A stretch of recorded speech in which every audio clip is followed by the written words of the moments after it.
IndieWire, and we are here at IndieWire's Sundance 2025 studio presented by Dropbox, and I'm joined by the cast and crew of The Wedding Banquet. We have filmmaker Andrew Ahn, and then we have an incredible cast. We've got Bowen Yang, Marie Tran, Han Gai-chan, Joan Chen, Lily Gladstone, and the incredible Youn Yuh-jung. Thank you so. Yes. Wow. Made it. Honestly, shout out to my coworker Ryan Latanzio, who is very, very good with the pronunciations and coached me on that. So thank you, Ryan. Shout out Ryan. I want to get everyone involved. So I thought we'd go down and then we go back. I want to hear quickly what everyone's relationship with the original film is like. Did you have one before? How has it changed this time? And Andrew, we'll start with you. Sure. I have a very wild story about the original. I was 8 years old. My mom saw the VHS, at a video rental store, and she said, "Oh, this is that movie about Asian people that white people are watching. We should see what it's about." And so we rented it, but she didn't know that it was a queer film. And so we watched it as a family, and as a nascent 8-year-old gay boy, it really spoke to me. And I realized, that was the first time I had seen a gay film. It was the first time I had seen gay characters, on screen. And for that to be, a gay Asian, character for me, I think has just been so meaningful. And, I don't think that I would be the person that I am today. I don't think I would be the filmmaker that I am today if it wasn't for The Wedding Banquet. My connection to The Wedding Banquet. I actually met Ang Lee when he graduated from NYU and first got his agent in LA. And I think we met in his agent house or something. And at that time, he had that script. I was like 21, 22, something like that. And we were going to work together. But then he didn't get his money together for a long time. Independent film. Yeah. And by then, money came from Taiwan and they hired another actress, so I missed out. And so finally this time, Andrew offered this part to me, not to play the bride, but I get to play the bride's mom. So it's like a closure, and I loved it. I had never seen it. I mean, I'm a huge fan of Ang Lee, and I'd gone through his filmography, so I knew it was one of his first films, but never saw it until Andrew approached me about this project, and I was just so touched and blown away that that movie lives in the early 90s. You could watch it today. It's super ahead of its time. I mean, times have obviously changed, but I was so thrilled that so much of the core team, James Seamus, is back for this reimagining. This film is really special. The story is special. That it's not every story deserves a reimagining, but this one is so, like Andrew was talking about, so essential. It really is essential cinema. So reimagining it for the millennials, for the modern millennial family, trying to scrape together enough rent to cover property taxes. I feel like it's going to be relatable to a lot of people in the modern day, too. When did you see the first film, or the original film? Original film. My first son said I watched him together with him and me, but I don't remember. My memory is really getting bad, so I kept insisting. No, I never watched you. He said, you watched it with me. So anyway, I didn't get to win. Maybe he was right. And Andrew offered me role as Kichan's mother. But to me, I was very humble. I said, I could be too old as a mother. So I said, I will be grandmother. So that's what happened to me. That's so a very you important know my role. English. Don't ask me more questions. So good. Han, what about you? Well, actually, the original film and Ang Lee's film was was made and released in 1993. I was born in 1998. That was what I was going to say. So the movie's older than me. So absolutely, I couldn't see the film, and I couldn't know because and I didn't even think I was going to be an actor right before I was born. So Yeah, so, I did. I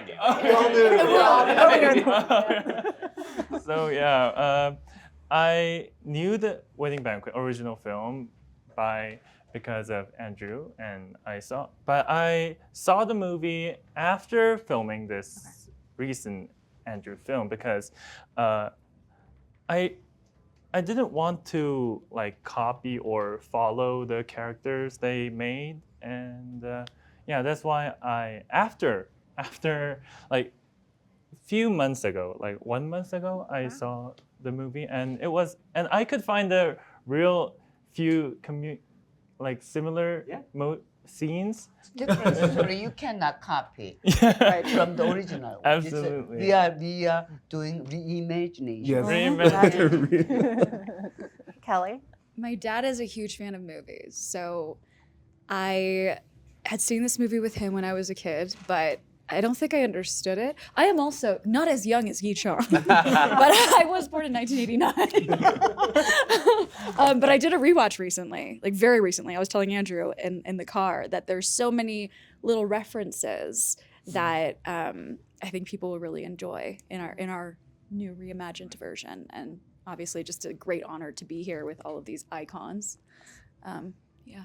I saw it for the first time, I think when I was in college, and it was during like a personally precarious time with my parents in terms of coming out and them not totally understanding, quote unquote, where I was coming from, and it just was a very resonant film at that time. And then, so many like wonderful scenes that like I could scan onto my own life, especially like those like dinner scenes at the end of the original movie.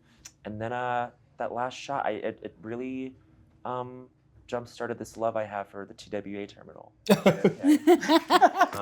Gorgeous terminal. Gorgeous terminal. Iconic last shot. Iconic last shot. So Andrew, It's true. we've sort of Sorry. Everyone sort of mentioned this. This is more of a reimagining. It has been updated for more millennials. It's now Korean culture. Can you talk a little bit about the changes that you made and how everyone here helped you with that?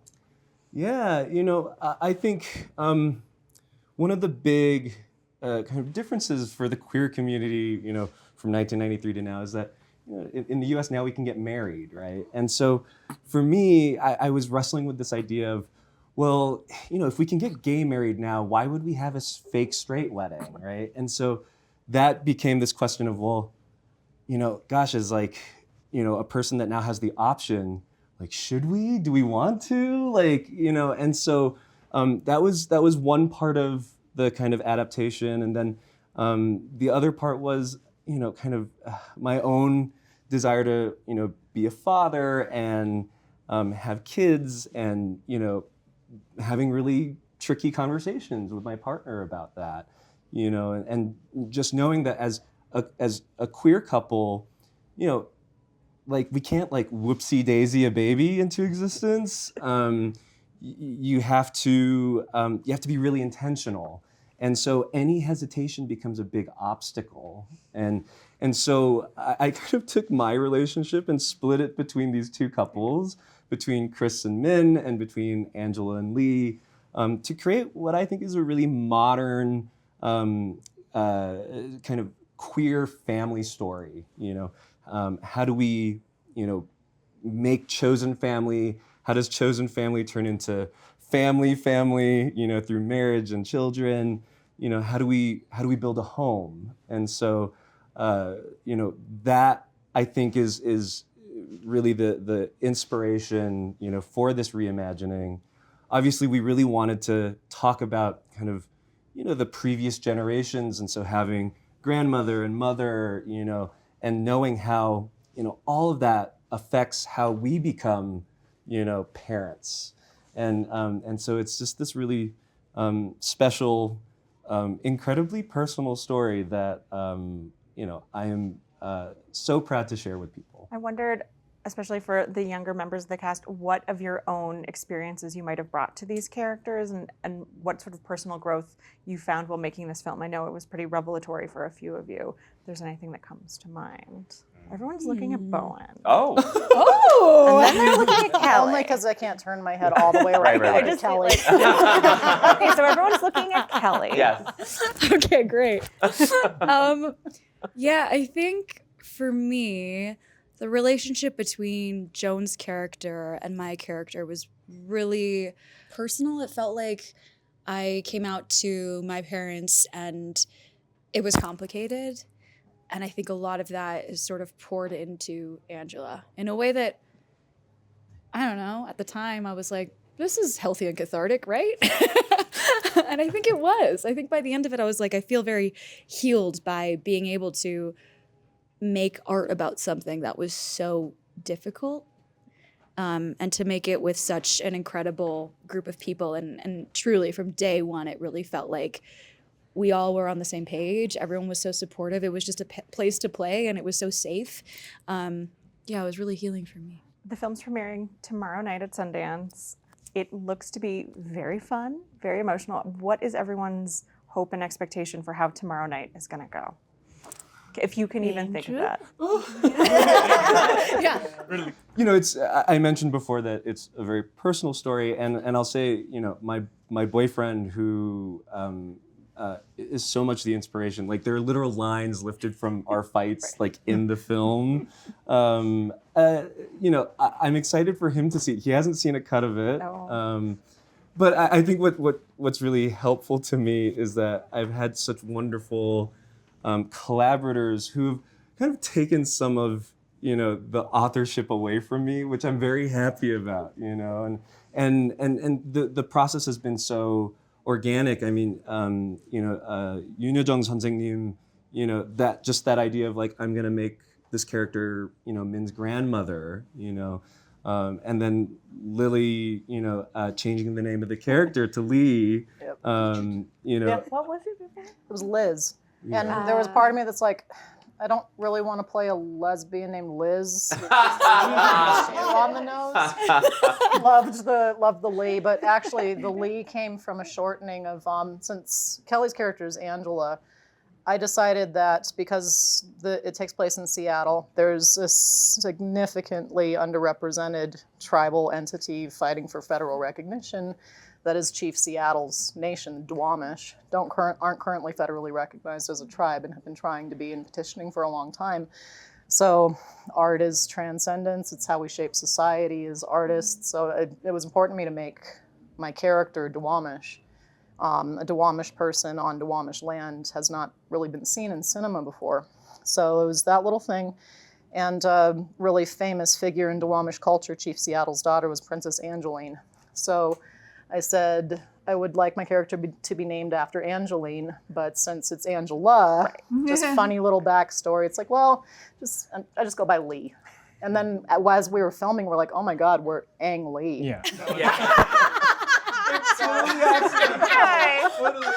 thought that was but it was Like smacked us all in the face a little too late. But it was nice. Yeah. One of those little nuggets. We're on the right track. And my own daughter is Angela. I know. Oh. So in the film, when I call Angela, I was like, yeah. There's so much kind of synergy and coincidence that I think it just shows like how much we were all in the story and cared about these characters, and so it all just started to resonate with each other in this really beautiful way. And you know, like there were conversations that I had with every actor that like we made changes to the script, you know, in order to like have it just feel more holistic, you know, for all of us. And so I could not have asked for better collaborators. It's wonderful. I think that's a perfect place to end. I need to send you guys on your way to go and celebrate your wonderful film.